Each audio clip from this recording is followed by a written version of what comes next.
Elena. Hi, Pepe. How are you? Fine, and you? Fine, thank you.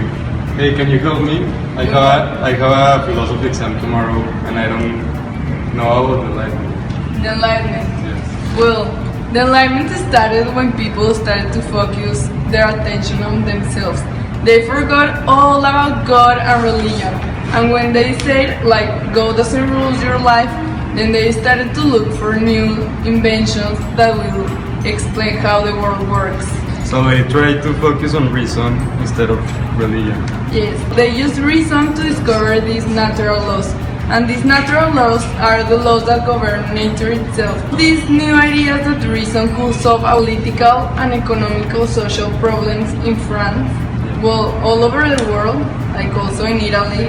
And in Italy, the Enlightenment started. So this movement led to realization of the social problems. Yes, they defended freedoms of speech, and they had new ideas about how they should be governed, like democratic and the separation of powers. But I don't know a lot of the French Revolution, so let me call a friend. Look, she's coming, Marie Jose. Okay, well, the French Revolution is really complex because of all the causes that lead to it. So the first one, and one of the most important ones, is in France there were three major classes of people: the clergy, the nobles, and the commoners. And obviously the nobles and the clergy were the ones that had all the power. So in America, 2 years before, they won the revolution and people had more work, more money, and everything was more equal. So that's what the French people wanted, literally. So they wanted the same thing as America did. Yes, they wanted to follow the ideas of John Locke.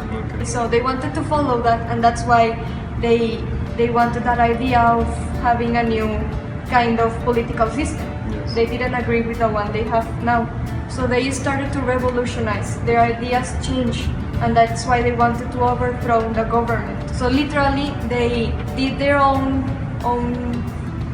political speech within their classes, and they did it in a tennis court. And that was one of the most impressive things that did in the French Revolution, that they ignored the rules and they did their own court assemble in a tennis court. And well, they center in liberty, property, and equal rights for everyone. That it's the most important thing about the French Revolution. So at the end, they got what they wanted. After a long war, because well, political, social, and intellectual war, Yes. they got what they wanted. It wasn't easy and it wasn't short. It's not like 1 week, but it was worth it.